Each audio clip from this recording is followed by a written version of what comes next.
Tuesday, January 18th. Madam Clerk, roll call, please. Yes, Councilmember Bertani. Here. Councilmember Moy. Here. Councilmember Panduro. Councilmember Tim. Here. Councilmember Tonneson. Here. Vice Mayor Vaccaro. Here. And Mayor Price. Here. Thank you. We have a quorum, and the invocation this evening will be led by Pastor Luke Barker from Celebration Church. Pastor, if you would, please. Welcome. Yes. Thank you. Are you guys able to hear me? Yes, we can. Thank you very much. All right. Thank you, Lord. God, I just thank you for all of these council members. Lord, I just pray that you would direct them by your wisdom, God. Let your presence be in this meeting. Lord, we thank you for what you're doing in our city. I just pray that you would continue to do great things in each and every person that calls Fairfield their home. Lord, I thank you for direction and wisdom on whatever business needs to take place. Just let your will be done, God. And again, we thank you for your presence in the name of Jesus. Amen. Amen. And the Pledge of Allegiance this evening will be led by Councilmember Tonneson. Tonneson, please. Join me in our pledge. I pledge allegiance to the flag of the United States of America and to the republic for which it stands, one nation, under God, indivisible, with liberty and justice for all. And our first item of business this evening will be redistricting public hearing. Item number 1, please, Madam Clerk. Yes. Item 1, public hearing number 4 regarding redistricting city council district boundaries. And our presenter will be Amber Alexander, our deputy city clerk. Hi, everyone. So good evening, Mayor and council members. So tonight we are holding our 4th and final public hearing regarding redistricting. Our demographer has a presentation for you with some additional draft maps he has put together based on the feedback that we've received from council and the public. After his presentation, we'll hold the public hearing and then council can vote on a final map if there's one that you guys really like. And I'll now turn the presentation over to Doug Yoakum from National Demographics Corporation. Let me get this PowerPoint up for you guys. Thank you very much. All right. Good evening. Good evening, Mayor and Council. Doug Yoakum, good to see you again. We are at the stage of the 4th hearing. If we can go to the second page of my presentation. This is the schedule we've followed so far. Up to the next page. We are at the January 18th, the second post-draft map hearing, where it is hoped that we can come to a consensus on what map you'd like to adopt.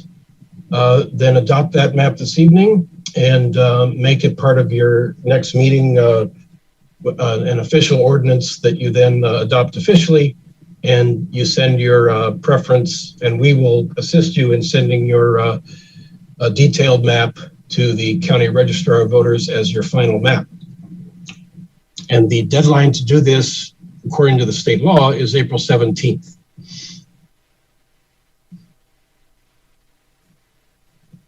This is just here as a standard procedure. We always include this with all of our presentations, and you've seen this 3 times before. So if we need to come back to the rules and regulations and the laws that have guided what we're doing and how we draw these lines and the final map, we can come back to this page.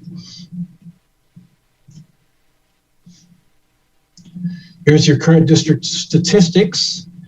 I just wanted to remind you all that when we started this process, we realized that District 1 and District 6, which is at the opposite ends of your city, are overpopulated according to equal population standards, and that your 4 districts in the middle all were underpopulated.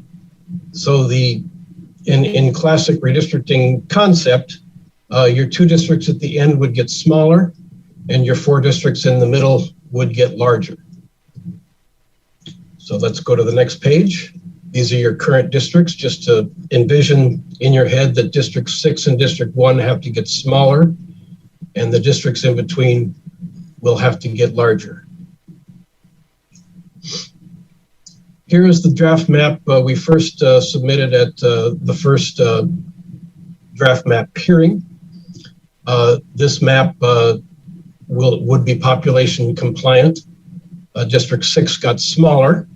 District 4 moved north towards the border of the city. District 3 then moved north as well. District 5 moved just slightly to the east. You'll see that little arm that came off and was added to District 5. And then District 2 had to get larger and went to the south.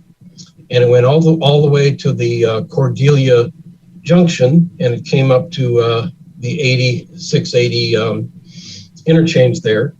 And there was some pushback from folks in that community that they felt that they should continue to be in District 1. If you'll go to the next page, you'll see that this map is compliant with population standards. Its total deviation is 5.62%.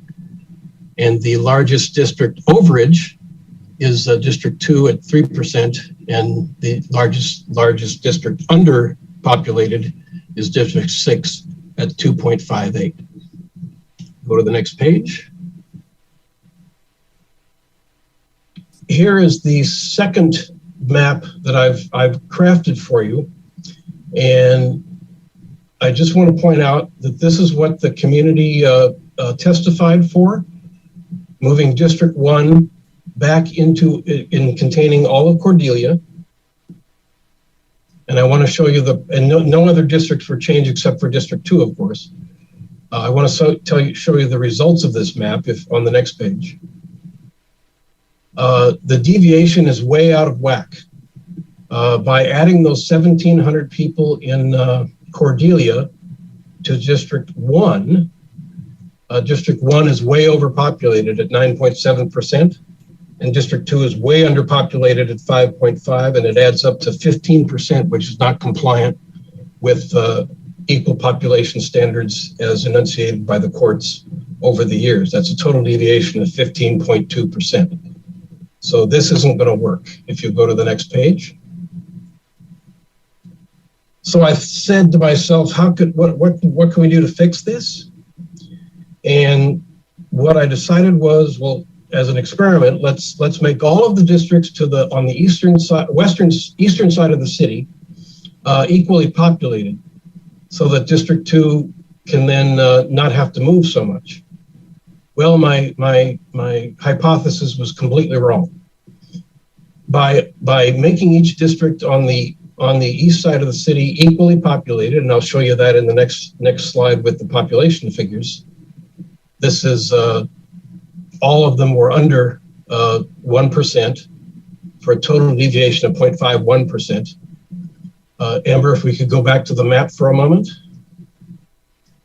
What that actually did is push District 2 further into Cordelia, which was not what the desired outcome was. But unfortunately, because of the geography of your city, with District 1 out there in Green Valley and Cordelia as sort of an isolated area, we can't add anything to it or subtract anything from it. In other words, we can't take the top half of it off and add it to the district, to the top of your city at District 3 or something like that, just because it's geographically out there and it's isolated. So you almost have to start your redistricting plan from there, count up to an equal population district, and that's District 1. So let's go to the next page and let's go to the next map. Here's what I propose as the compromise. In other words, let's accommodate to the extent we can the desire of the people in Cordelia to stay in District 1. So the only solution we have, because of this geographic problem where they're isolated out there on the west side of your city, is maybe instead of going in there, instead of District 2 going in for 1,700 people, let's only go in for 700. And if we look at the population page next, you'll see that the District 2 is now balanced at about 0.56% deviation, and District 1 is only 4.7. Again, all the other districts remaining the same, your total deviation is 7.29, which is acceptable, under 10%, according to the population standards adopted by the courts over the last several years. So that's what I think this is the solution. And I'm open to any questions. I would like to point out some things if we go to the next page. If you'll look at your Latino populations in your city, by moving District 2 south, you basically united the Latino community there. If you look at the next page, by moving District 5 slightly westward, westward, you united a small African-American community within that district. And the Asian Americans basically are in District 1 and District 6, and they remain as part of that district. So in other words, the draft map that I drafted does not split up any community of interest. Next page. Yeah, you'll see the African-American additions to District 5 basically unite that community.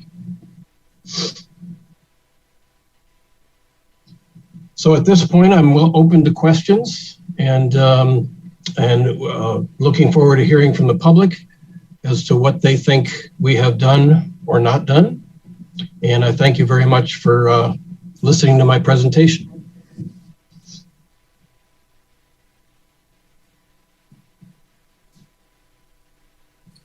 Barry, you're muted.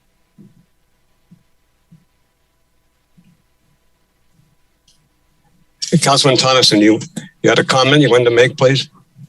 Oh, I was telling you you were muted, but I'm happy to hear public comments first, if that's your choice. Okay. And Madam Clerk, do we have any public comments? Do you want to open the public hearing? Are we opening it? Okay, well, I will open the public hearing. Any public comments?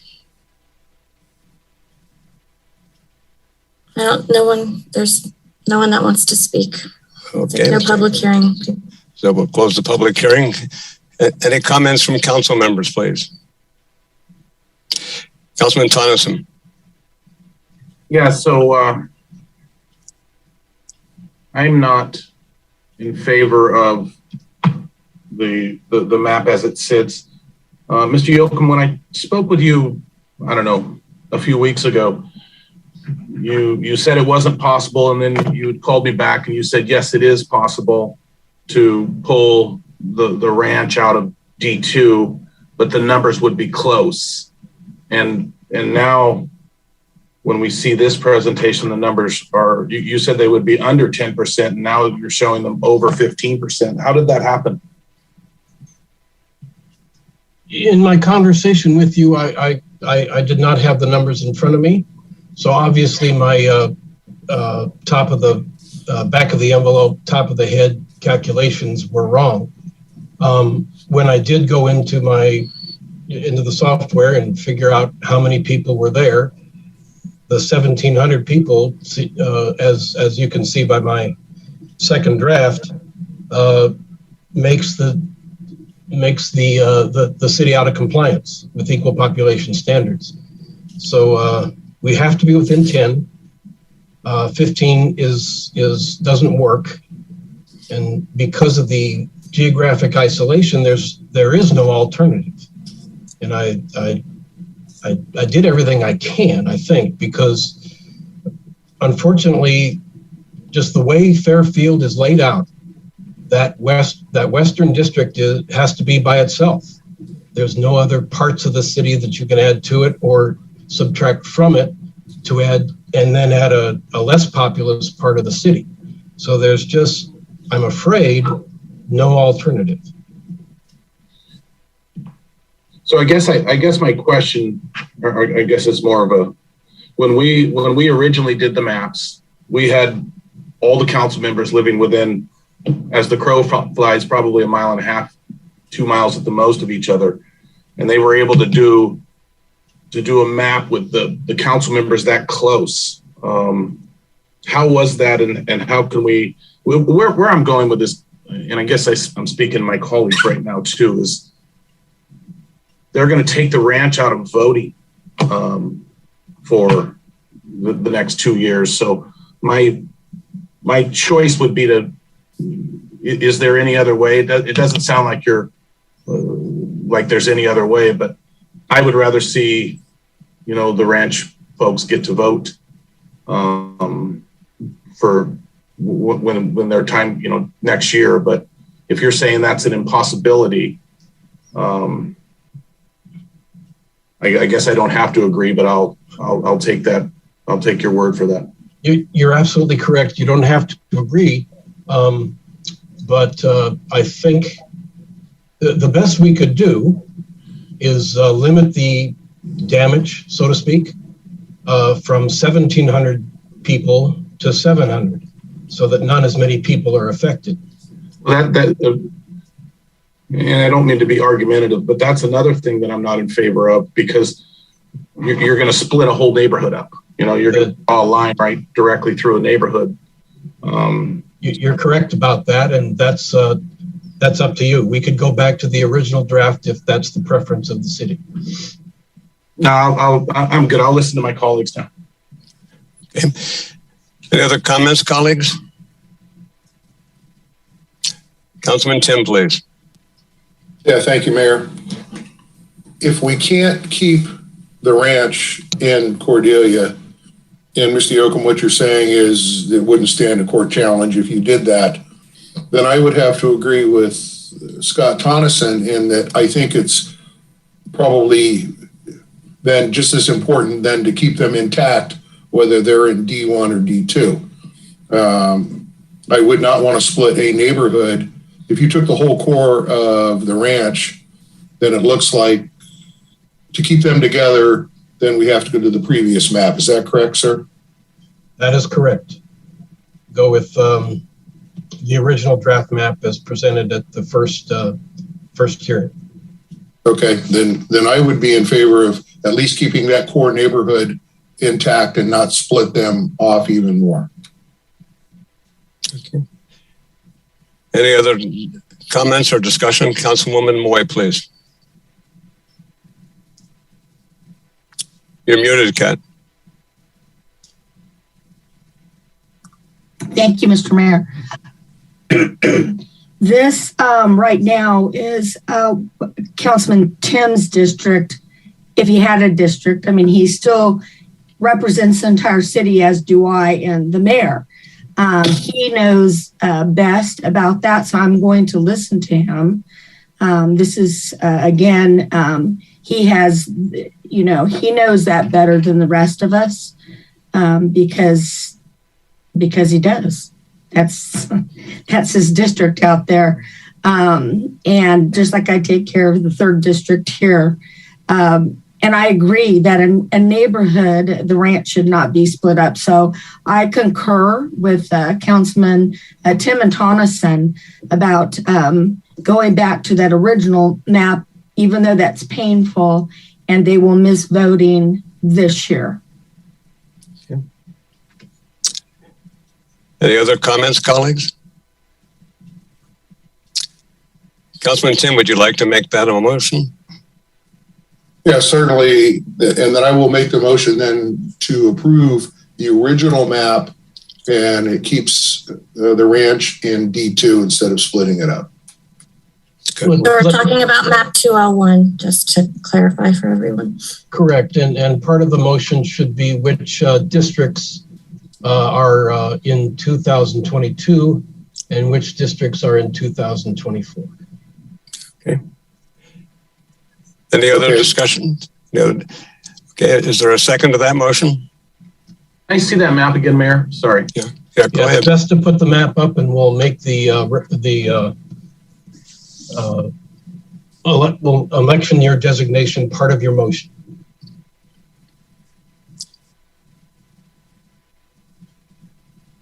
All right, I'll put that up 1 second.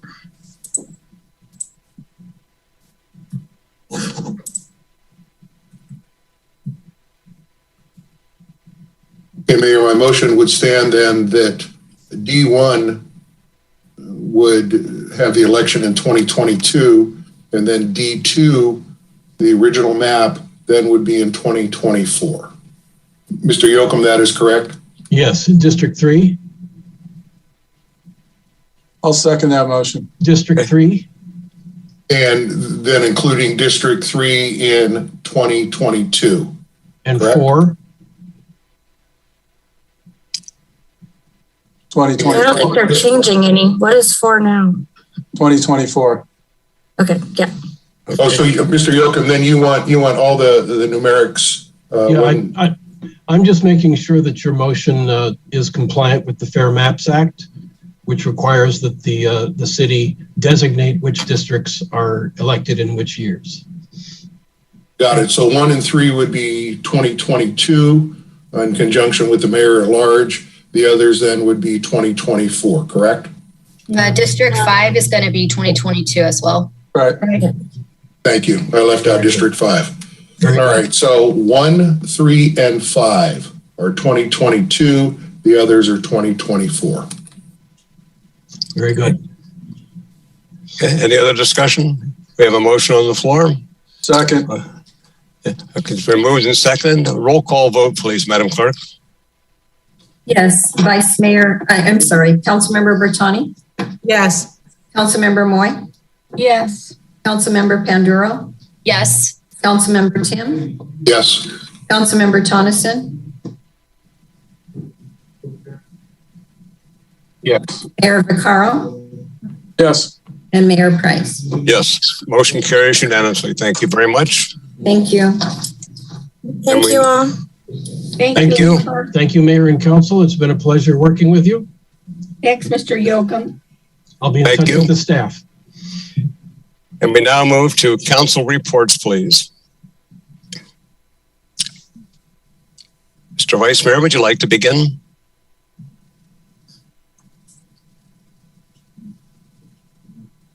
Yeah, Mr. Mayor, thank you. I hope everybody had a nice holiday season. I know this has been kind of rough with the tsunami called Omicron, which has hit our world here. But I hope everybody, tried to have a good holiday season. I'm looking forward to the new year. I try not to get political, okay, and from my seat, but I am tonight. I know this is a nonpartisan seat that I sit on, but the Voting Bills Act that's going on right now, I cannot believe that there are people that are elected to Congress and to the Senate and Congress that are not going to vote for this. That means it's not going to give people the right to vote, everyone in this country, the right to vote. It's unbelievable that people are being elected to represent people in this country, and they are refusing to allow certain people to vote. It's unbelievable. And I think it's such a political move on the part of some people who represent certain states and certain districts in this country. I'm actually just astounded, especially being that yesterday we celebrated the birthday of Dr. King, who I know would have fought for this, and I know his family fought for this. And the only reason I'm speaking out tonight is because I'm really I'm just astounded that we have representatives in this country that won't vote for people that won't vote for an act to allow everyone in this country to vote. So I just wanted to kind of make that statement. Like I said, I usually don't get political, but I can't help it tonight. I mean, we have sports figures, we have coaches coming out, we have entertainers saying, what is wrong with the people there? Why won't they vote for this? So I'm just, all I know is I just hope that it does pass at some point. I don't know when, but I know that I support it 100%. So, Mayor, that's all I really wanted to say. Sorry that I needed to say what I wanted to say, but I needed to say it. So thank you. Well, I'm gratified that you said it. Councilwoman Bertani, please, your report. Thank you, Mr. Mayor. I just want to say a heartfelt Happy New Year. Happy 2022. I think we're going to have a great year. I know that this council has a lot of work before it, and I know that we're up to the challenge. So I just want to say Happy New Year. Vice Mayor Vaccaro, I agree with you 100%. And let me just say this from a very personal standpoint. In December, I had some medical emergencies, and I just want to say to my family at the Fairfield City Council and at the City of Fairfield, thank you. And I don't say that lightly.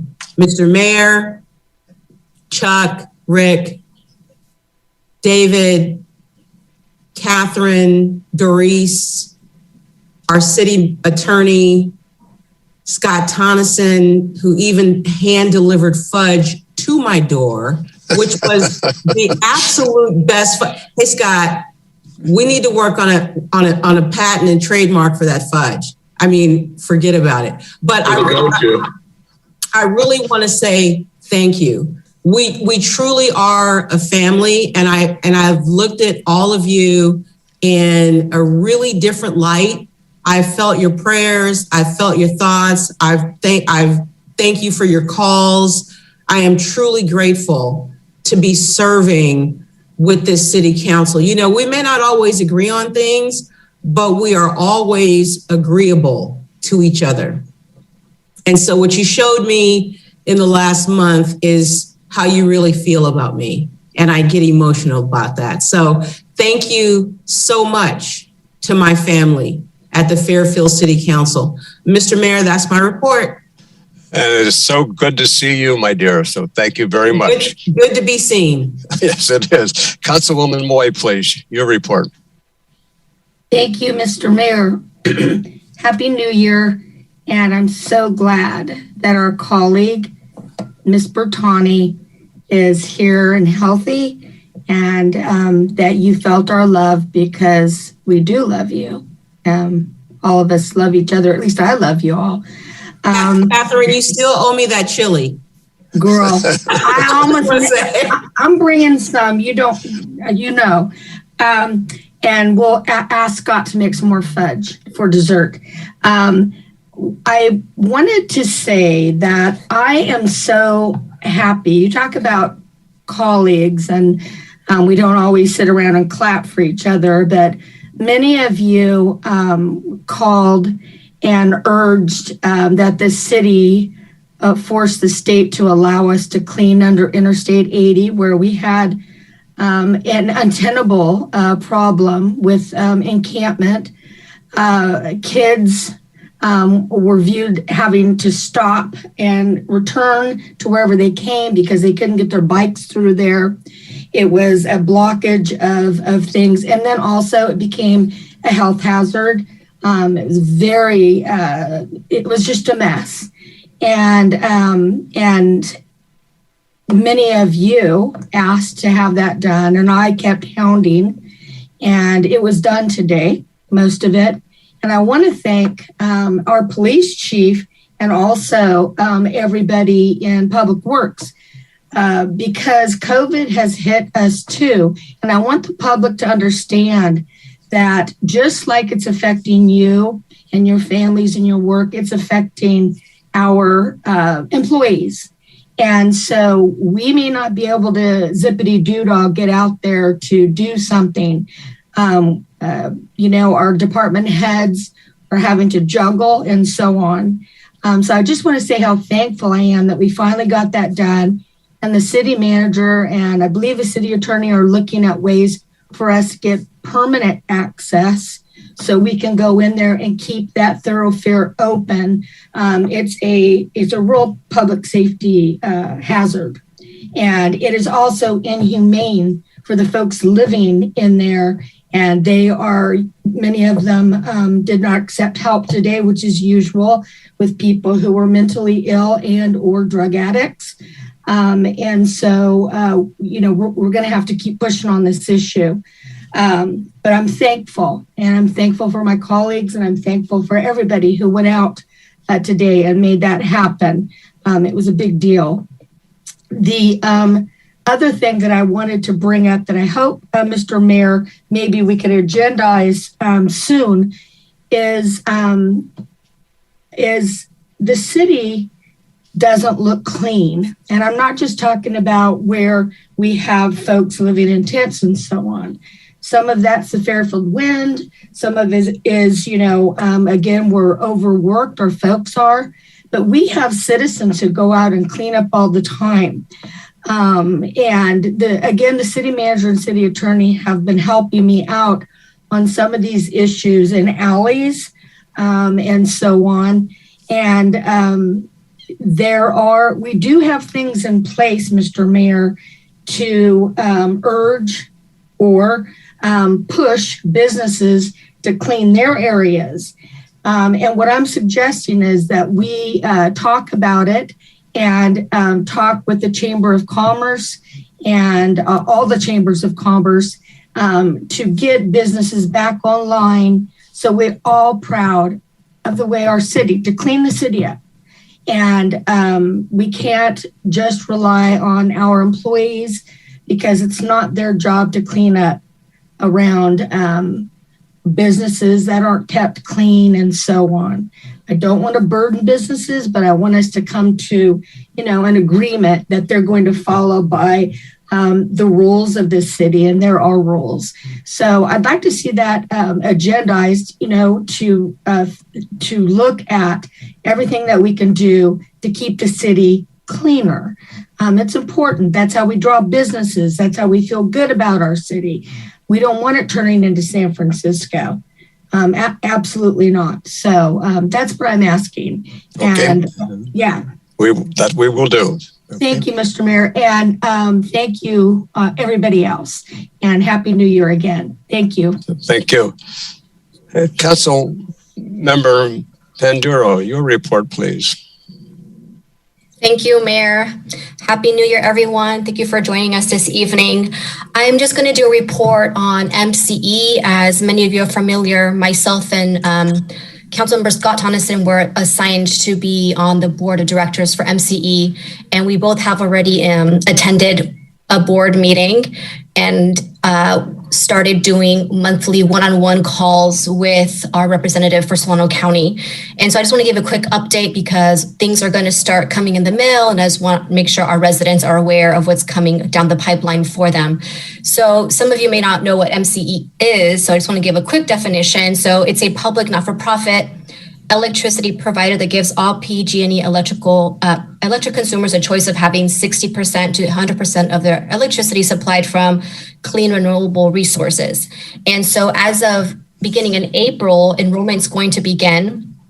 Everyone's going to be automatically enrolled. There's not going to be any action needed on any resident's end. And a mailer will be sent out starting next month. So expect a postcard in the mail, and it's going to explain everything about MCE, what it is, how it works. And it's also, you're going to receive one hard copy in the mail, and then you will also be receiving other notifications via email. So they will be sending out a total of 4 notifications to all residents to make sure that they understand the benefits of enrollment with MCE. And because everybody will be automatically enrolled, there will be an opportunity to opt out. And so the postcard will also explain if you are wanting to opt out of the program, it'll explain on there how to do so. So again, and also there is going to be a web page on the MCE website just for Fairfield. It's not up yet, but it will be coming up mid-February, and on there it will be specifically for Fairfield and the programs that are going to be available for our residences and businesses. This is for everyone that's connected to PG&E. And any questions, they can come my way or as Councilmember Scott Tonneson, as we are the two that sit on the board. So I just wanted to give an update on that. And again, hopefully we'll put out, once we get that page up, that has all that information on there, we'll let the public know. But again, you will be getting notifications starting mid-February about the program and enrollment. Thank you, Mayor. Thank you very much. Councilman Tim, please, your report. Yeah, Mayor, thank you. And I certainly applaud Rick Vaccaro for saying what he said, because we don't usually get political. And in that vein, and this isn't political, but probably in the last 2 weeks, myself and I'm sure my colleagues have been inundated with crime issues, and specifically around catalytic converters. Yes. And everybody's shaking their head. When you lose a catalytic converter, the average cost is between $2,500 and $3,500. And it impacts everybody. You can't drive your car. And there's been a lot of criticism focused on the police department. And I don't think people actually understand what the law is. And I'm not going to debate that, but along the vein of what the vice mayor said is, know who you vote for, and probably more importantly, know what you vote for. We're getting back into what a lot of electeds call the silly season. Everybody's going to start campaigning and new laws are coming up. And what I would ask is that you please actually read what these laws are, because some of them have been draconian changes, in my view. Others think perhaps not so draconian, but just understand what you vote for. And if you're comfortable with it and you have an understanding, then vote your conscience. I wouldn't try to sway you either way, but understand that we can impact local elections. We can impact Sacramento to some extent. We have a very difficult time in impacting Washington, D.C., but as a united voice, once you get behind something, it won't change tomorrow. But my hope is that things will change, whether next year or in 2 years, but unless and until they do, we're stuck with what we have. And you can just pick up the paper. I'll send you copies of our emails. We have to do something. So in that vein, there's a lot of good things going on too, and you'll hear some of them, but a happy new year to everybody. We'll get back in the saddle. Pam, I am so glad to see you up and around and things are moving, and it's like old times. So anyway, Mayor, thank you. Rick Vaccaro, thank you. And that's it, Mayor. Thank you very much, Councilman Tim. Councilman Tonneson, please, your report. Yes, thank you, Mr. Mayor, and Happy New Year, everyone. I want to echo what Chuck said. Pam, I'm so happy to see you back. I wanted to bring up something to my colleagues, too, about, when we've all been really pushing for these cleanups for the I-80 and for others. We have Winery Square, the 99-cent store, that whole area.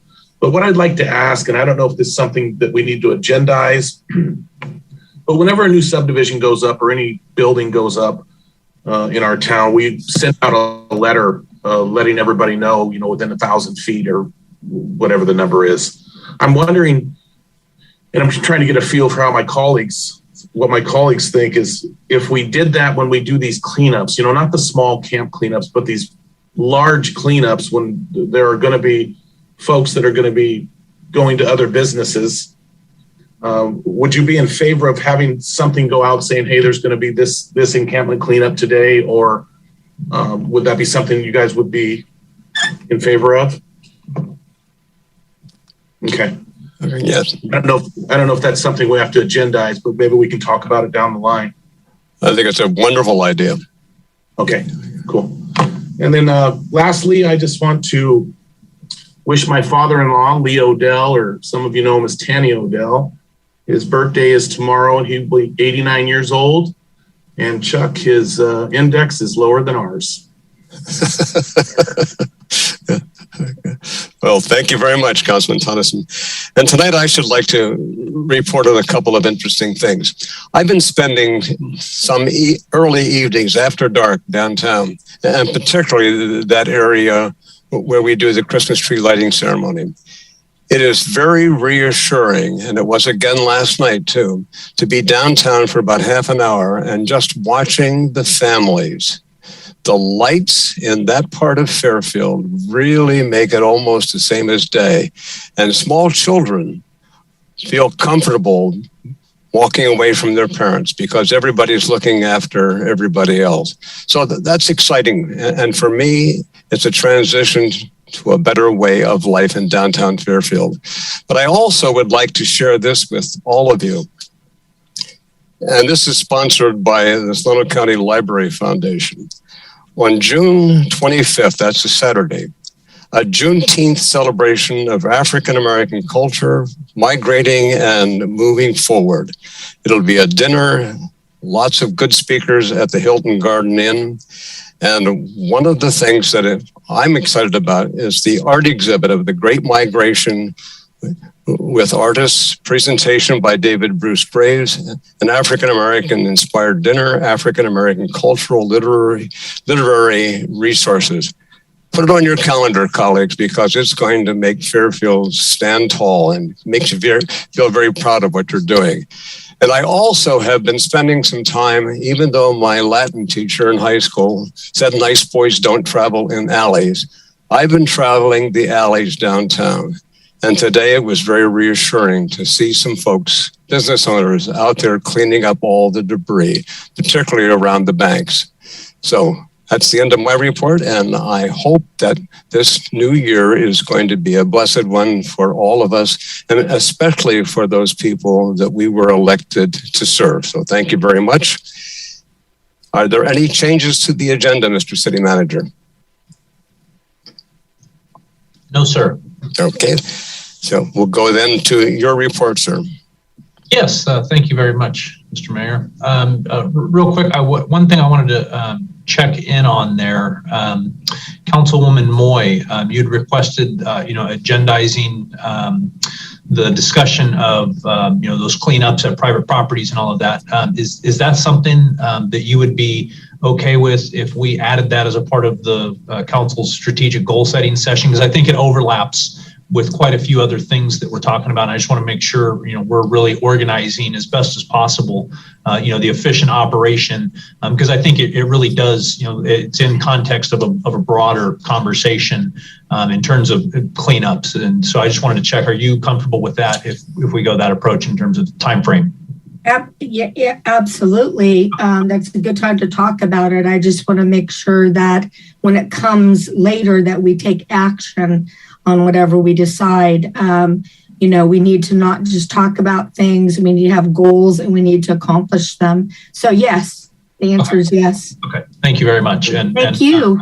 And then Councilman Tonneson, we'll look at some of our standards on that, and we'll come back and I'll talk with City Attorney and we'll find out if we need to agendize that or if that's something that we can just begin to do in terms of notifications on those cleanup. So we'll get you some more information and get back to you on that. Thank you, sir. Yep.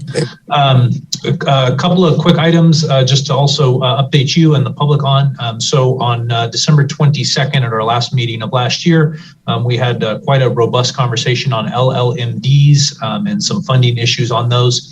So I just wanted to give you a quick brief update. At that time, we had said we would bring conversation back for this meeting. So partially due to the holidays, partially due to just the amount of legal research that was required, we needed a little bit more time for one, but for also one of the things that we heard at that meeting was that the residents felt blindsided. And so, they wanted to be a part of that conversation. So that item is not on your agenda tonight because we actually put out mailers last week. For one, we wanted to finish all of our research, make sure we were, really sharp on options that we had available to us. And then we also wanted to engage with the residents of those LLMDs. So last week we put out a mailer to all of the affected addresses, inviting them to 2 town hall sessions scheduled for next week, Tuesday, January 25th for Paradise Valley and North Cordelia, and then Wednesday, January 26th for Rolling Hills. We separated them in that form because Rolling Hills had the largest impact in terms of the overall LLMD funding. So the mailer went out. Any residents that are interested in attending those town halls can do so. They can sign up for them at civicmike.com/Fairfield. And just to assist everybody, that's civicmic.com/Fairfield. And that's that website was on the mailers, as well as anybody can just go there and sign up to get the Zoom links. The Zoom links for those digital town halls will be put out a day or so in advance of those meetings. And so we look forward to a good conversation with residents out there, and then based on those conversations, we will come back for a work session with City Council on February 1st. So we'll be scheduling that at 5:30 p.m. ahead of the regularly scheduled meeting, so that we can devote some time to talking about just the LLMD topic, and discuss with you what we heard from residents, the options that are available, get some additional direction from you, and then come back with final action items at a later date based on those options. So that's just a brief update there. Another quick update, unfortunately, we had some parts issues at Allen Witt at the Aquatic Center, and so our pool heater went down, and it's an unfortunate time of year for your pool heater to go down. And as many have heard in the news and things that we've read, there is sometimes a backlog on ordering certain specialty items right now. And so as of right now, our estimate is that the pool heater is going to be down for about 8 weeks. Which is impacting some of our services. So our Parks and Recreation team, they are working to find other alternative programming options, particularly for life safety, swim lesson type activities, so that we can continue providing those vital services. But unfortunately, just due to supply chain backlogs, it's going to be down longer than we had hoped or anticipated. Anybody that had been signed up for services is getting the option of having a refund or postponing the whatever activity they were signed up for until such time as we can get those reprogrammed. And then the last item, obviously, somebody had mentioned, it's unfortunate we started out the year with this surge in COVID. And that put us back on Zoom here tonight, as opposed to together in council chambers. So currently, what we are doing is we are closely monitoring county public health projections in terms of this surge right now. As of today, the 7-day positivity rate is 35%. The only sort of shred of positivity there is that is down a little bit from just last week. So hopefully countywide, we're seeing those numbers go down. And so as we pay attention to that, we want to wait till we're back down into a much safer area before we get back into person. So at this point in time, I would be recommending that we stay remote at least through most likely the first meeting in March. So that we can continue to watch that data and see where these meetings go.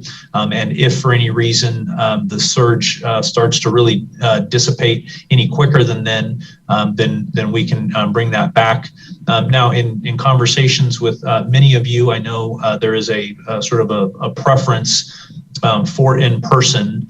But I also just wanted to check in real quick and make sure that as we go this route of watching the data and postponing our meetings back in person, that we're good with that by watching the data and using that as the guide stick for how we go. That also impacts this council's strategic goal setting retreat.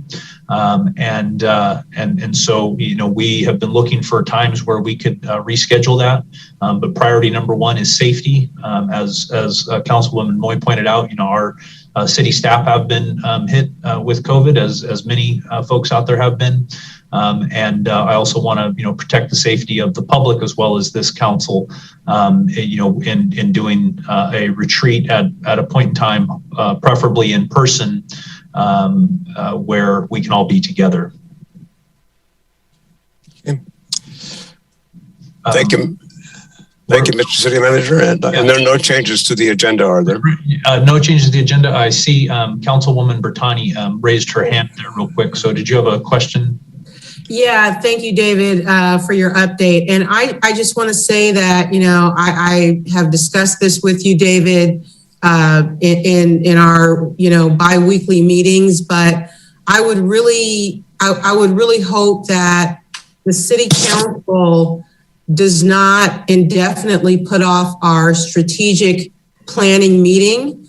If we have to have the meeting initially via Zoom, I think that would be advisable, because I think that we have some very serious issues to deal with.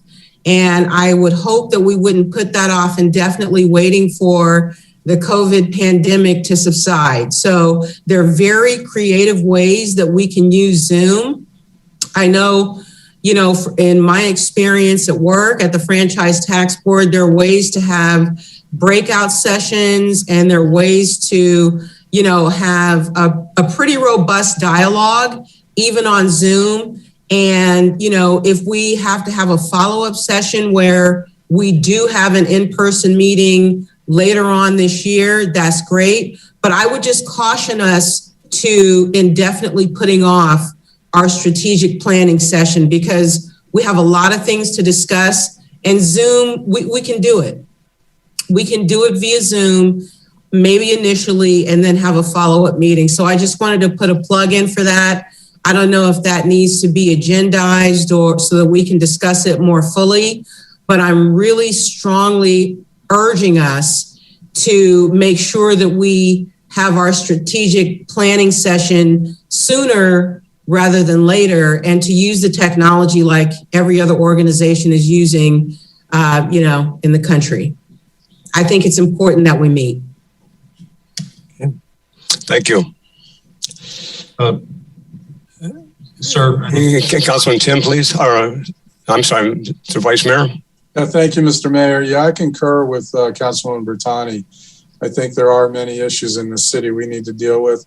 At least we can get started. If we need to get started with a Zoom, and then if things are starting to subside, then finish up live. But I agree. I don't think we can wait very long. I mean, there's just too much to talk about, too many things to move forward. So I definitely concur. Okay. Thank you. Mr. City Attorney, your report, please. Good evening, everyone. Just real quickly, I wanted to concur with what Mr. Gasway said about the LMD meeting. City attorney staff have been researching the issue. It's proven to be a fairly complex legal issue, and we're trying to get it distilled down as best we can to give you all the options in a comprehensible way. And then the other thing that came about, and we're grateful for the additional time, is that in addition to finding the legal options, we want to make sure we vet it and give you a good assessment of its viability. So we don't want to just give you legal options and then have you choose one and then have to come back and say, oh, well, that's not really practical. So that means drawing in other resources and expertise from other areas of staff, including public works and perhaps finance. So thank you for that extension into February for that. I have two items that I need to report out of closed session. First, as to item number 2, for the public employee appointment of David Gasway, the council decided through consensus 7-0 to make the appointment of Mr. Gasway as the interim city manager for a period of 6 months, and that will be brought up in item number 21 for a public consideration of his employment contract.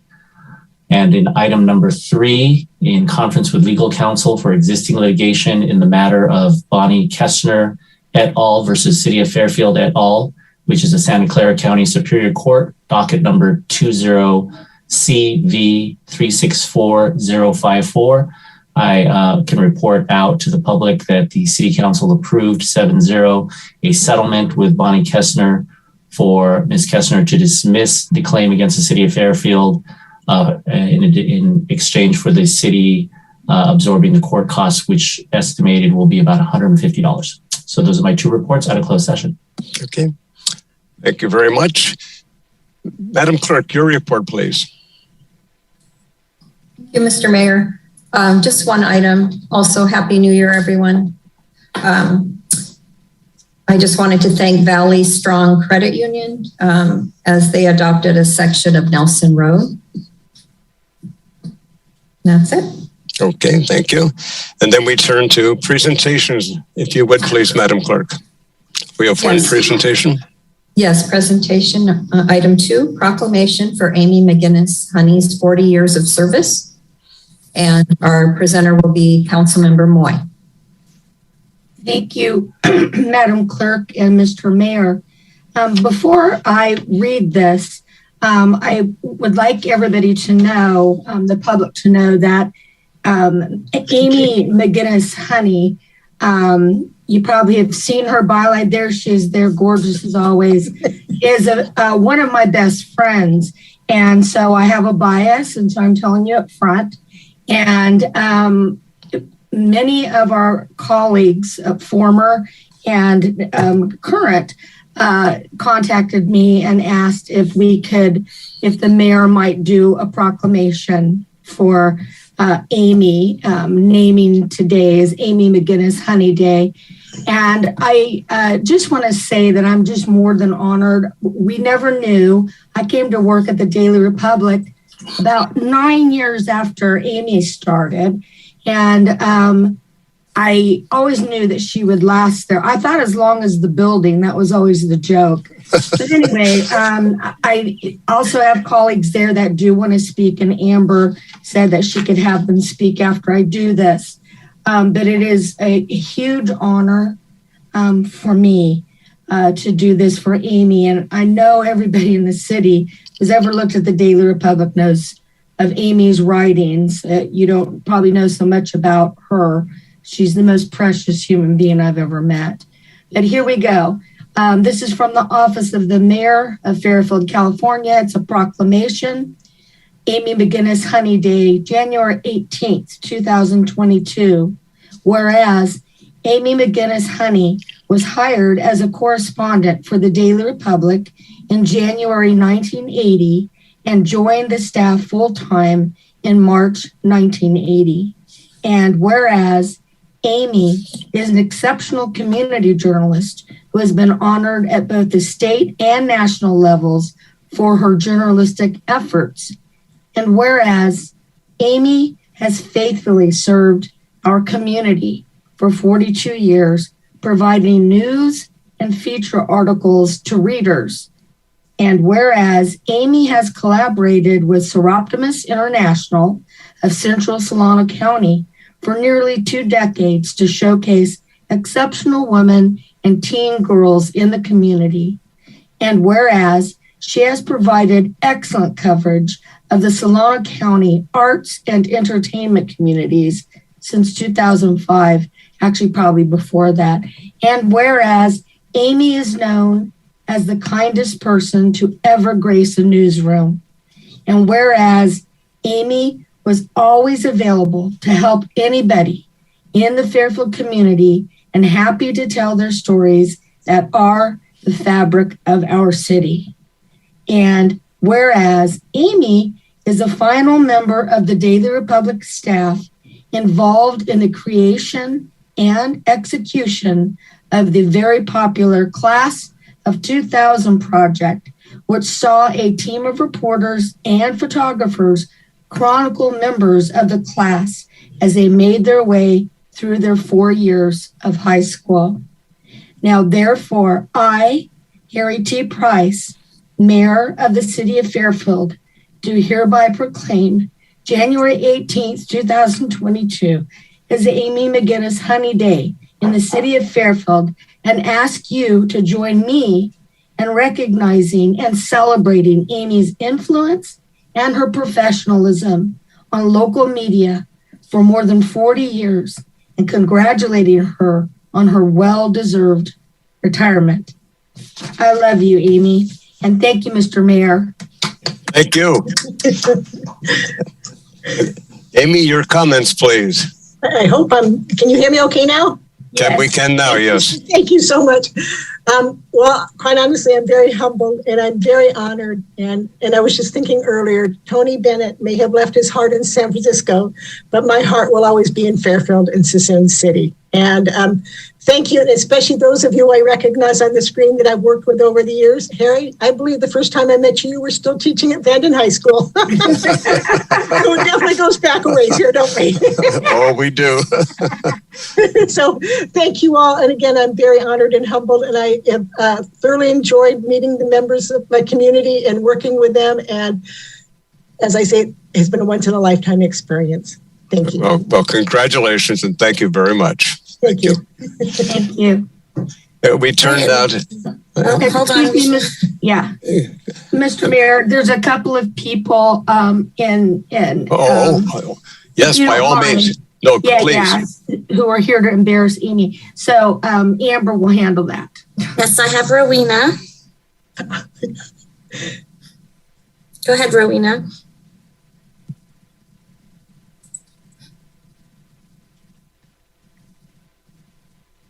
Hello, guys. How are you? Hopefully you can hear me okay. And we can see you well, too. Oh, good. Thank you, Mr. Mayor. I just want to say that I had the pleasure of working with Amy for more than 11 years while I was at the Daily Republic, and I've known Amy for more than 30 years now. I just want to share a very quick tale about Amy and what she did on the job one of the days at the Daily Republic. She was out in rural Cordelia, and forgive me if my details are a little off, but it's been at least 25 years since this incident happened. Amy was covering a story out there when a flash flood occurred, and Amy got swept up in the water and actually was drowning. And she believed, boy, I wonder if this is going to be it, Lord.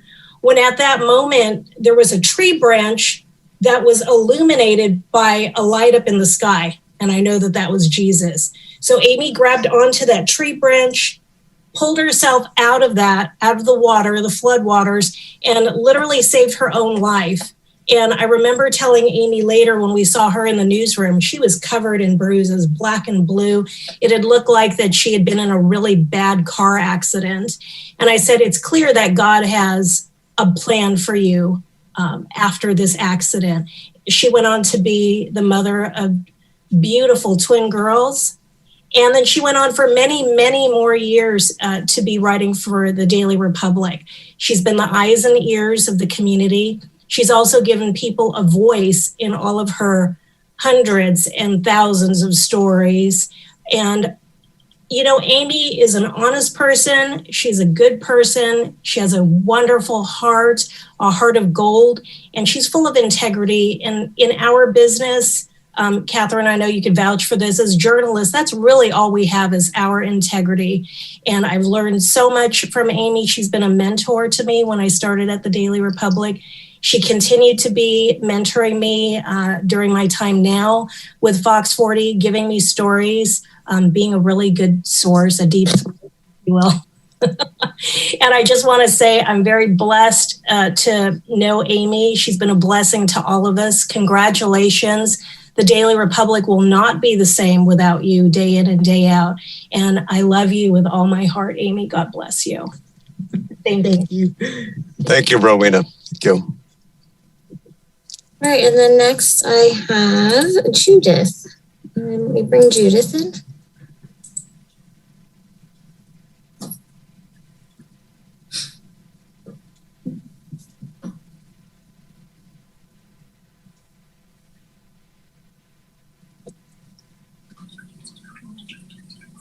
Hi, can you hear me? We can hear you. Yes, we can. Oh, can you see me? Not yet. Oh, I wonder what I do to be able to be seen. Oh, rats. I'm on my iPad and I'm usually on. Oh. There we go. Yep. Now you're all set, Judith. Go ahead, please. Thank you so much. Oh, Amy, we're all so proud of you. 40 years of covering the Fairfield, Sassoon communities and beyond. That's just unbelievable. I remember the same incident that Rowena was talking about. We went out driving, looking for that branch, and there was only one branch out there that she could have grabbed onto. That was truly a blessing that she was able to find that. You really brought a heart to the Daily Republic newsroom. Newsrooms can be very fun places, but they can be also very dark places because we have to report some things that aren't so nice about people who aren't so nice. But you always had a kind smile. You always had a friendly word for everyone in the newsroom. And that delightful, unforgettable laugh will always resonate in my ears and resonate with anyone who was ever in the newsroom with Amy. The thing that really stands out about Amy is that she always saw the good in people. She looked for that. And that's what made her different and stands out. And that's what's really going to be missed from that Daily Republic newsroom, Amy. And I am so fortunate to have worked there the same time you have, not quite as long, but and consider you a friend, a colleague, and I just wish the best for you. Congratulations on your retirement. I wish we could have been there in person, but this is going to have to be it for now. But Amy McGinnis, Honey Day, I will remember it always. And best of luck, Amy. Love you so much. Thank you, Judith. Thank you.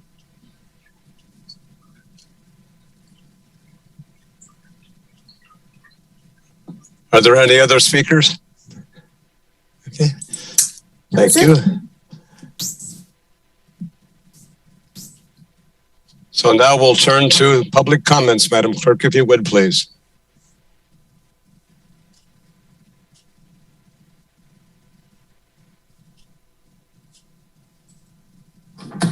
Okay.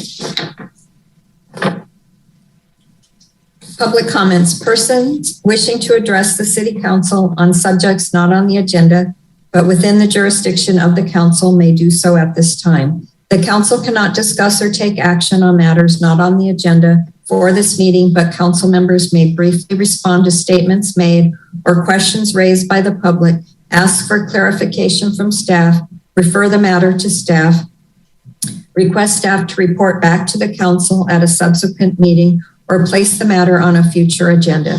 To speak on an agenda item, please use the raise your hand feature or press *9 on your phone to request to speak.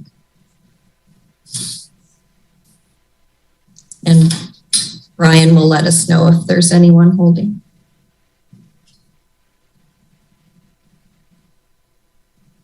Okay, thank you very much, Brian. We turn now to the consent calendar. Madam Clerk, the consent calendar notice, please. Yes. All matters listed on the consent calendar are to be approved with one motion unless a member of the public or the City Council requests that separate action be taken on a specific item. So moved. It's been moved by the Vice Mayor. Is there a second, please? Second. Second by Councilman Tim. Roll call vote, please, Madam Clerk. Yes. Councilmember Bertani? Yes. Councilmember Moy? Yes. Councilmember Panduro? Yes. Councilmember Tim? Yes. Councilmember Tonneson? Aye. Vice Mayor Vaccaro? Yes. And Mayor Price? Yes, motion carries unanimously. We now move to new business, please, Madam Clerk, if you would, please. Item number 20. Thank you. Item 20, first reading and introduction of Ordinance 2022-01 of the City Council of the City of Fairfield, amending Section 253217 of Chapter 5, Division 3 of the Fairfield Municipal Code to impose increased administrative penalties for unlawful cannabis cultivation. And our presenter, I believe, is Frank Piro from the Police Department. That's correct. Thank you so much. Good evening, Mr. Mayor and Council. We have Sergeant Piro with us today, but I'm Gabby Lyon, one of the city's attorneys. Pleasure to see you all again. I'll do a quick little intro and then Sergeant Piro will speak for a bit. And then we have Mr. Prophet, Mr. Jeremy Prophet, who is the police support manager for the city's police department. And he will also speak about this from the code enforcement perspective. So we're here tonight to discuss a proposed ordinance which would amend the city codes related to unlawful marijuana cultivation. In a nutshell, the ordinance would allow for a $500 penalty for each marijuana plant grown in excess of the 6 allowed by state law on a property. So, for example, if there are 100 marijuana plants on a property, then officers could issue a citation for $50,000 because that's $500 per plant. So this would really be greatly increasing the penalties that are currently imposed on people who grow marijuana on their properties. And the ordinance would also allow for a $500 penalty for any violations on a property due to violations of building, plumbing, electrical, or similar codes. And those are often found at these properties, and we'll get into more of that later. And we also wanted to give you a good understanding of basically what's going on in the city that has necessitated drafting an ordinance like this. So Sergeant Pirro and Mr. Prophet will give an excellent background on that. So without further ado, Frank, I will let you take it away. And I will be running the presentation. So I will share my screen. Okay, but anyway, Frank, I will let you take it from here. All right. Can you guys hear me? Yes, we can. Okay. Mr. Mayor, Council, thank you for your guys' time. I appreciate it. For those of you that don't know me, my name is Frank Pirro. I'm a sergeant over at the police department. And as Gabby was saying, we're going to talk briefly about the increase in indoor marijuana cultivation. Go ahead, Gabby. So I'm currently assigned to our special operations team here at the department. And part of our duties is to investigate and field all of the drug complaints that come in throughout the city. To show the increase in indoor marijuana grows, in 2019, we as a unit seized 221 plants from an indoor grow operation. Fast forwarding 1 year, there was a decent increase to 917 plants.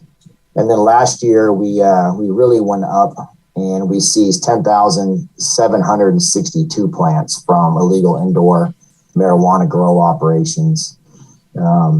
These seizures stemmed all from complaints. They weren't from our unit proactively going out and seeking them. And in 2021, this by far was the biggest complaint coming in on our drug hotline from citizens throughout the community. The workload for detectives, an abundance of time goes into these cases. Detectives, they start off with getting the complaint. They put in numerous surveillance hours. They write search warrants. They complete the warrant service. They handle the evidence that's seized. They do additional follow-up to complete an investigation in hopes that we can forward that to the district attorney's office. These cases produce a lot of work for our detectives with very low penalties on the criminal side. Since the law changed in 2016, cultivation of marijuana is only a misdemeanor now. Just last year, 2021, there was a total of 15 search warrants written here in the city for indoor marijuana grows. An additional 29 warrants were written on those houses in order to get probable cause to get warrants. So altogether, our detectives wrote 44 search warrants for just these indoor marijuana grows last year. Indoor grow hazards. With these grows, there's numerous hazards that come along. One of the main ones is electrical. These indoor marijuana grows, there's a lot of exposed wiring throughout the house. They draw an excessive amount of electricity due to the amount of equipment that's needed to run the indoor grow operation. In cases that we've looked at, we've discovered some grow operations consume an annual amount of electricity in just 1 month's time. And some of those monthly PG&E bills were up to $6,000. Due to the excessive electricity draw at these locations, a lot of times what happens is the power system's overloaded, causing it to overheat. and catch fire, causing a structure fire. In some of the cases, electricity is stolen.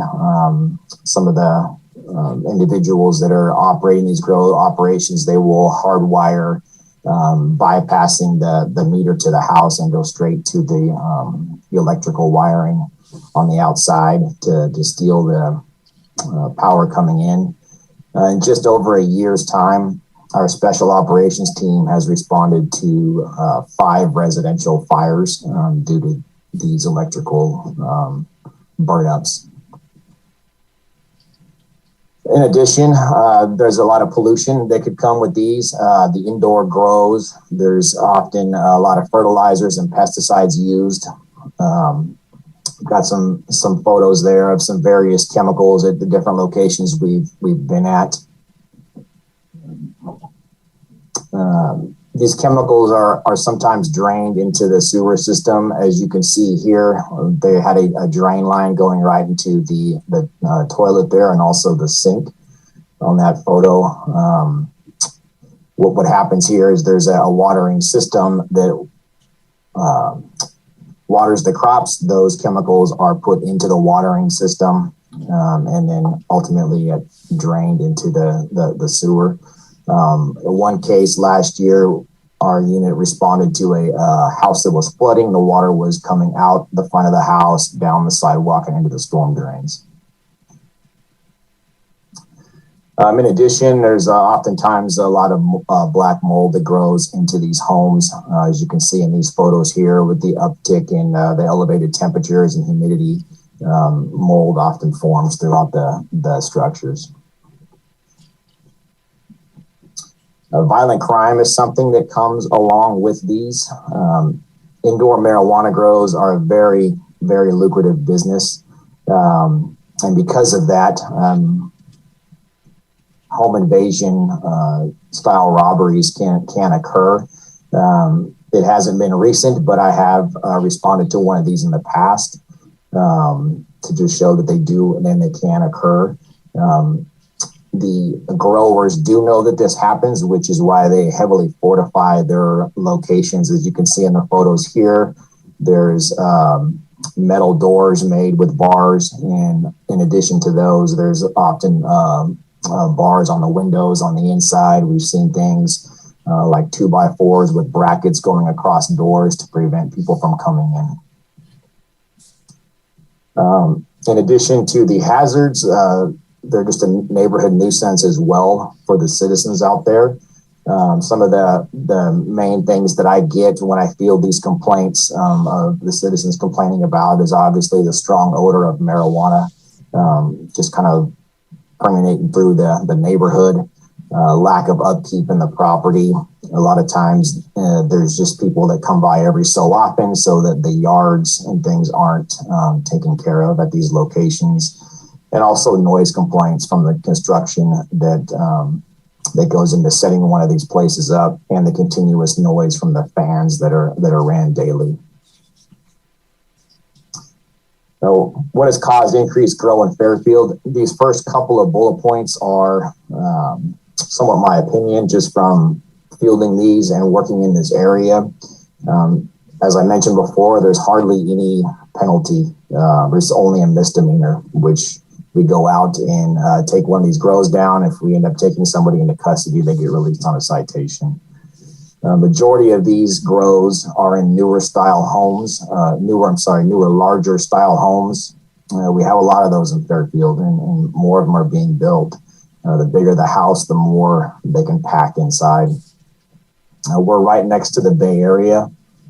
Some of the recent suspects that we've been dealing with are coming out of the Bay Area, and our housing prices are obviously a little bit cheaper than those down there.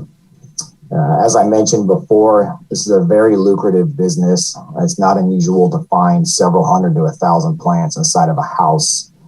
Depending on the size of the plant, they can produce anywhere from half to a pound of marijuana. That roughly goes, if a pound of marijuana roughly goes for $1,000 to $1,300 out here. And a grower can do this a couple times a year out of one location, depending on how fast they're making those plants grow. So roughly you have 1 pound of marijuana from one plant. That's $1,000. Times that by 1,000 plants, and you can get anywhere up to $1 million and do that a couple times at a location.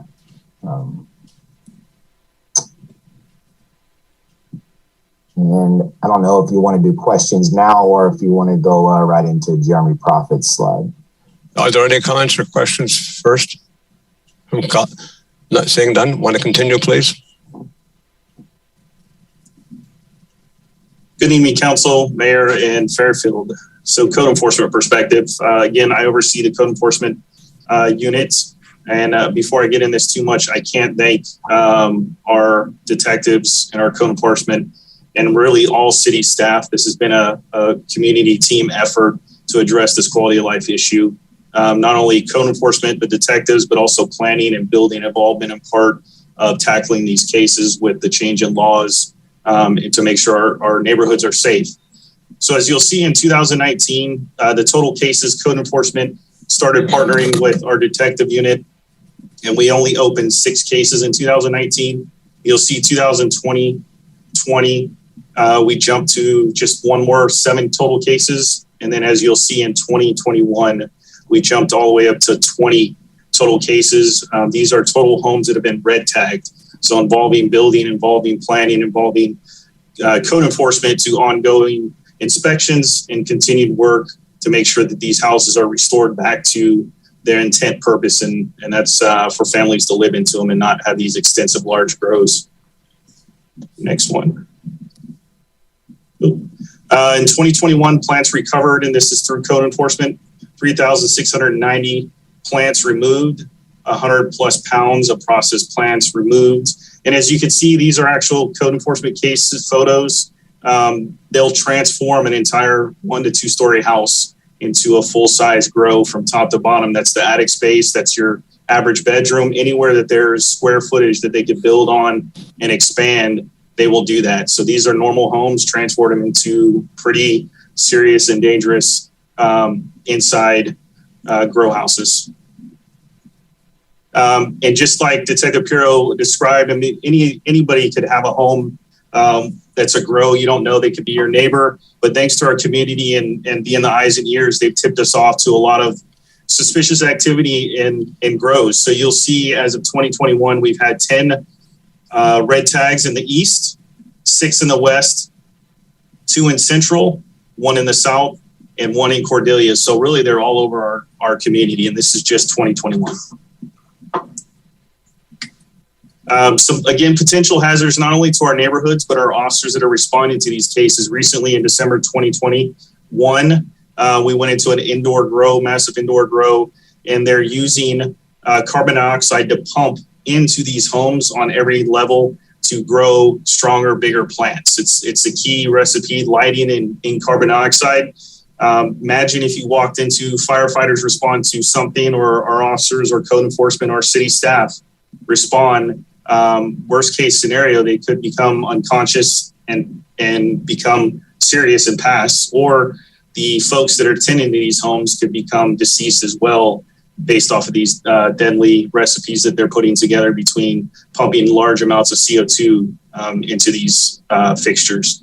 And again, addressing it through code enforcement and building, as many of these are lighting violations as far as overloading circuits, adding extra items that are really becoming fire dangers to these homes.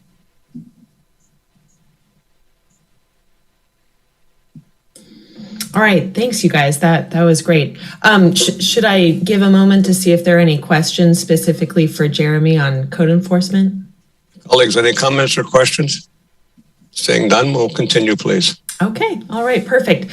So I'll round out the discussion with basically hitting the high points of the legal considerations of putting an ordinance like this in place.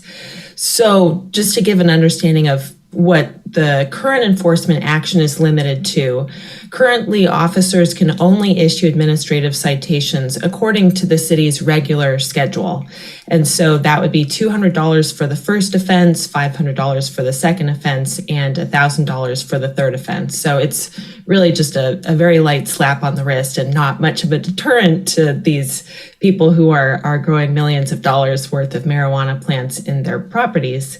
And also the city attorney does have the authority to bring a civil action for an injunctive relief and civil penalties. But this would be a very long and drawn out process that would not bring about immediate results. So as I mentioned earlier in the introduction, the proposed amendments would be as follows. It would be a $500 fine per plant in excess of the 6 allowed by state law. And it would also allow citations to be written for a $500 penalty for each violation of building, electrical, plumbing, and other codes that have come about as a result of converting a property into a grow house. And it also should be noted that each day of violation constitutes a separate additional violation. Another thing that I wanted to cover is Government Code Section 53069.4, and that's what gives us the legal authority to have a code like this on the books. And it does allow for a little carve out kind of for unknowing landlords and property owners where they have absolutely no idea this is going on their property. And so Government Code Section 53069.4 gives them an out, but only in certain circumstances. So we have to give a property owner a reasonable period of time to correct a violation if all of the following 3 conditions are met. And it has to be all 3. It can't just be 1 or 2. Got to be all 3. So first, the property where the cultivation is occurring is being rented out and a tenant is in possession of the property. Second, the property owner or agent can provide evidence that the rental agreement explicitly prohibits cultivation of cannabis. So it has to actually say in the rental or lease agreement saying like, no cannabis can be cultivated here. And then third, the property owner or agent did not know the tenant was illegally cultivating cannabis, and no complaint, inspection, or any other information gave that property owner reason to think that that was going on there. So it's a relatively high burden to meet. And so if all of those 3 exceptions are met, then the property owner is given 15 days to correct the violations, and then essentially the citations could not be imposed. But that would be fine because we're happy because the codes are complied with and the property is brought back into compliance. And another benefit of having this written into the ordinance is that it should limit the number of appeals we get for these citations because, you know, a property owner who really truly had no idea this was going on, okay, they have a fair argument that they shouldn't be hit with a hammer of a really high citation amount. So allowing them this exception should limit the number of appeals that we have to deal with. And, you know, this of course promotes fairness for property owners who have no idea this is going on. And I also wanted to cover that other cities and counties have implemented very similar codes to this. Those are the ones that I came across, at least, are the city of Sacramento, city of Redding, Stanislaus County, Sacramento County, and Lake County. And from what I understand, they've had great success having these laws on the books. You know, their neighborhoods are faced with the same issues that Fairfield is encountering, with people just popping up with these grow houses, you know, all over the place. And so having these codes in place has really greatly limited the number of grow houses being operated. They have reportedly faced increased costs and staff time in order to hold appeal hearings as a result of the administrative citations.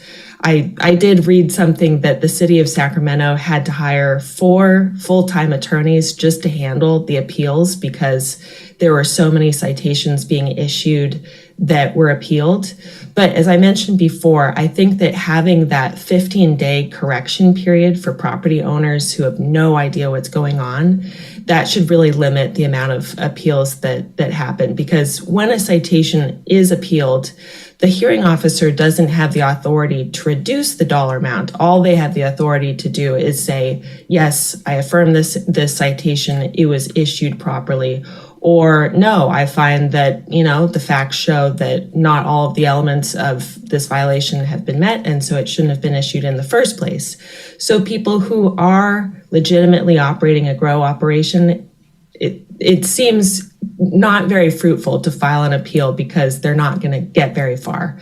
Whereas a property owner who is, totally in the dark, they would have more of a reason to appeal. So I don't think that by putting this ordinance on the books, I don't expect the city of Fairfield to have to deal with a great burden to deal with these administrative appeals.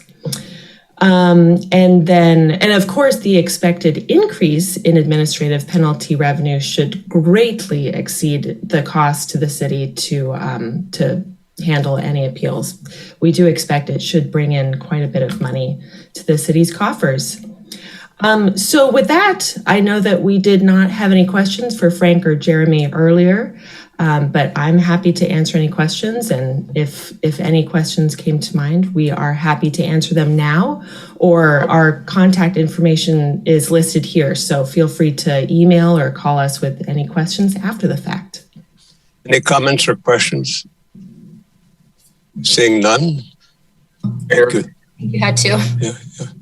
Councilwoman Moy, please. Thank you, Mr. Mayor.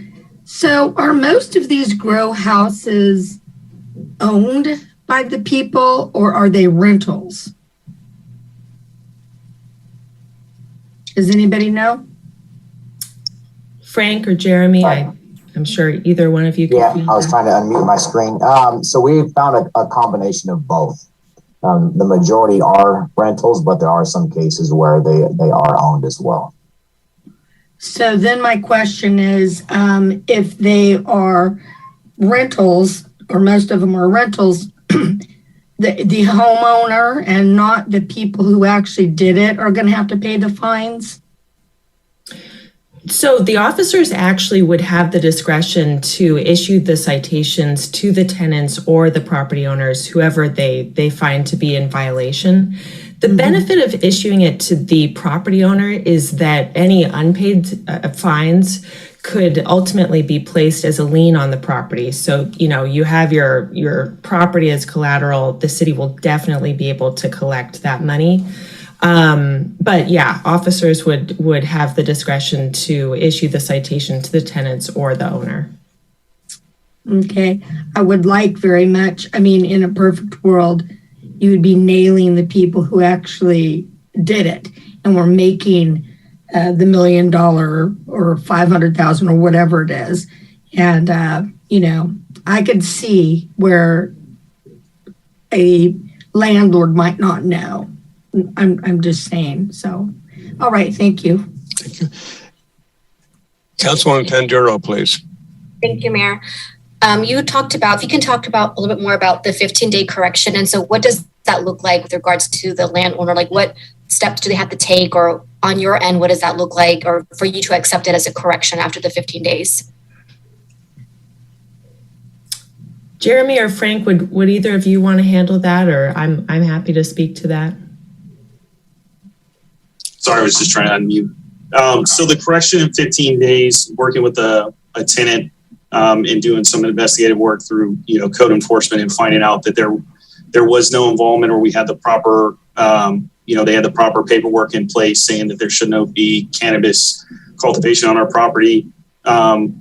Working with them to alleviate the issue, remove all the, currently what we're doing is removing all the violations. So whether that be additional electrical made, any modifications that were not permits pulled, it would be correcting those, or in the attempt of making those corrections in a timely manner. So you may not be able to fix that house within 15 days, but you pulled permits and you started your process to address the issue, and then hopefully evict the tenant that is in that space. I think is appropriate.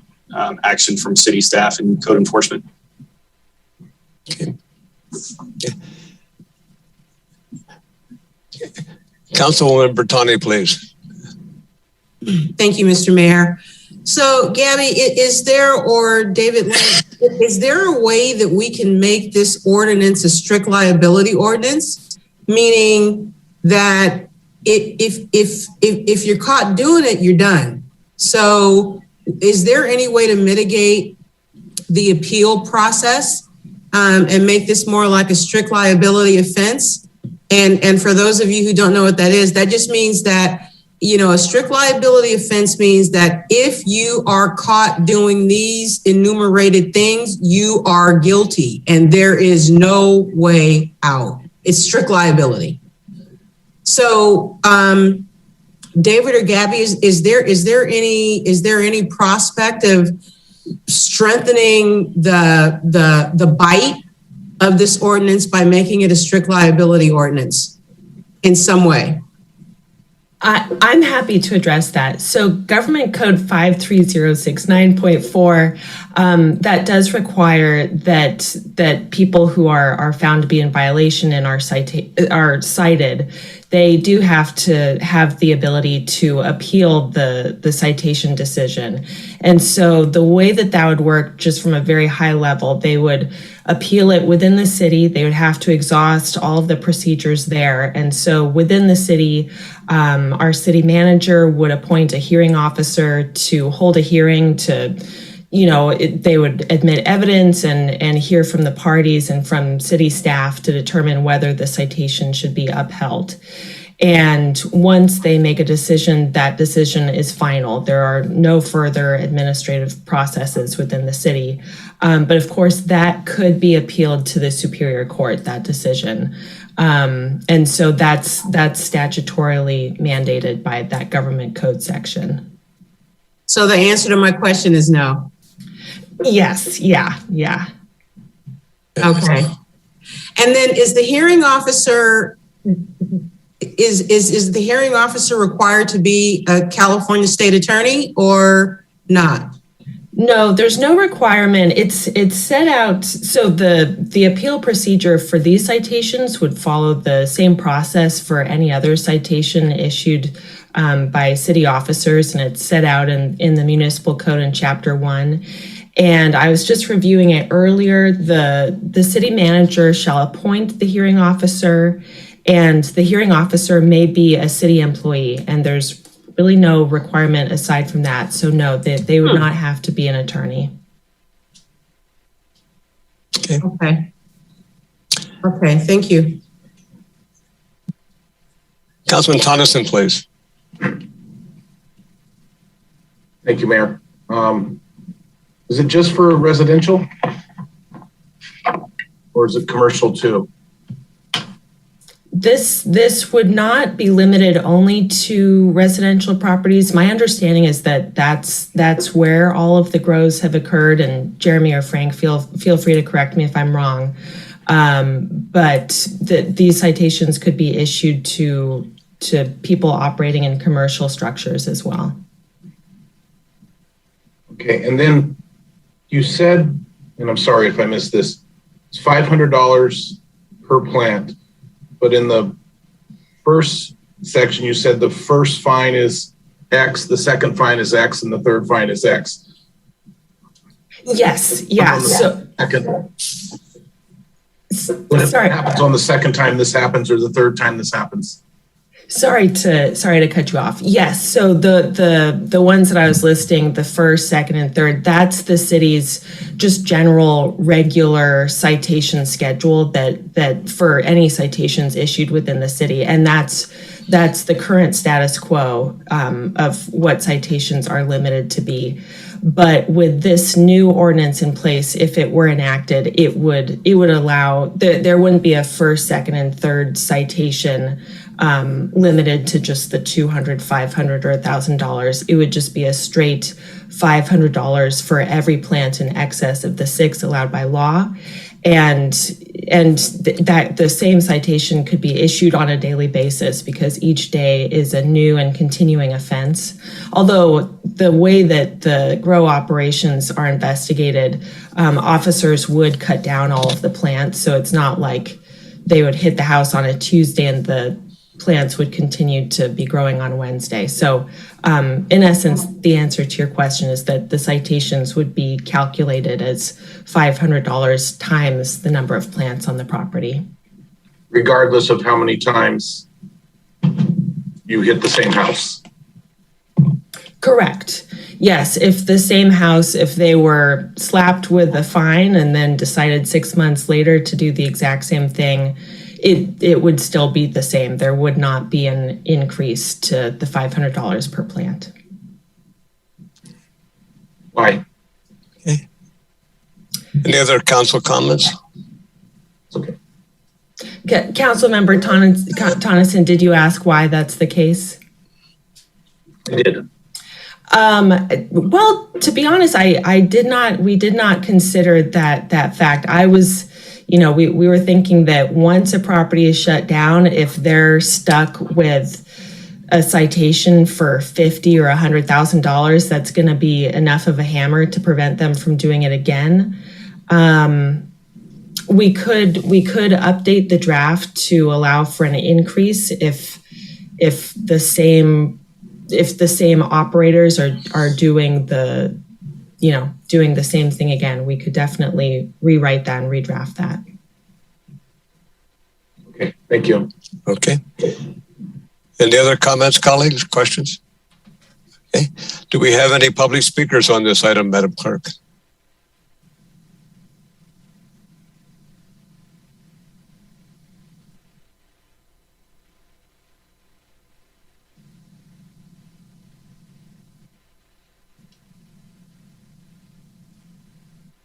Okay, then I'll entertain a motion to waive full reading and introduce ordinance 2022-01. So moved. Okay, is there a second to that motion, please? Second. Okay, so moved in second and roll call vote, please, Madam Clerk. Councilmember Bertani? Yes. Councilmember Moy? Yes. Councilmember Panduro? Yes. Councilmember Tim? Councilmember Tonneson? Vice Mayor Vaccaro? Yes. And Mayor Price? Yes. Okay. Scott, did you vote yes? You were muted, Scott. Chuck, you were too. Yes, I voted aye. Okay. And okay. Chuck? Motion carries unanimously then. Thank you very much. I'm sorry, Mr. Mayor, can we just confirm Councilmember Tim's vote? You're muted, Chuck. You're muted, Chuck. Just raise your hand. Okay, thank you. Okay. Thank you all very much. It's been a pleasure. But thank you.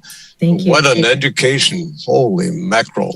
Wow. Yeah. It's shocking, right? Good grief. Thank you. Yeah. Thank you, Council. Okay. We turn now to item number 21, please.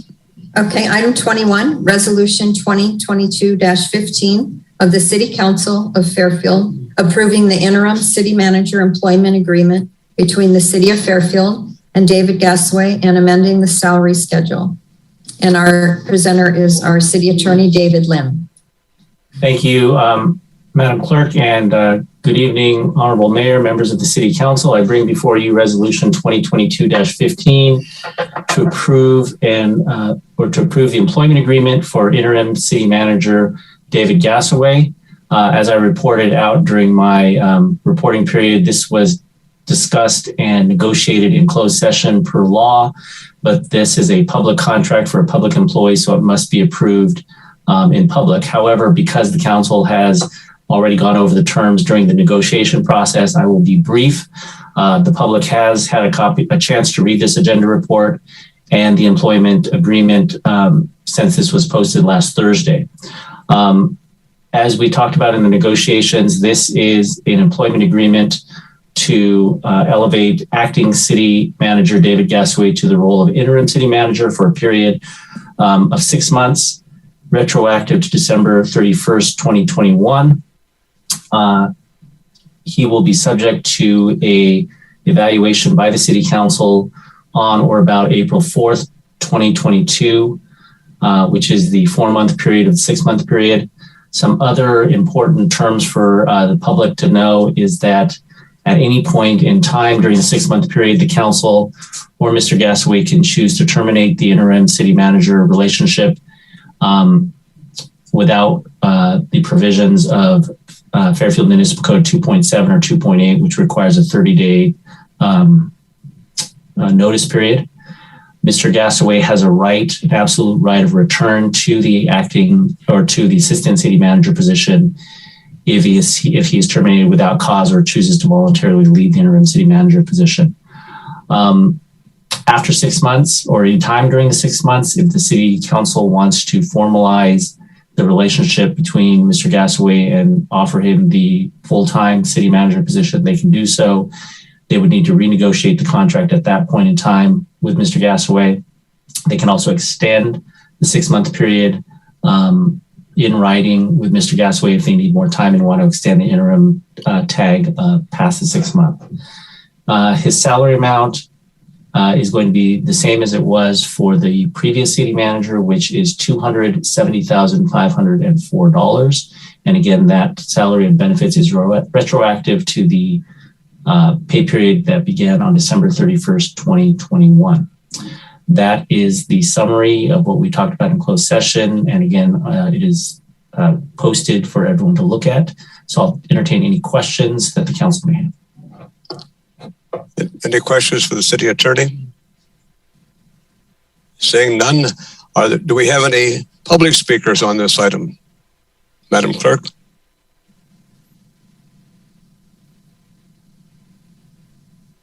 Okay, entertain a motion then to approve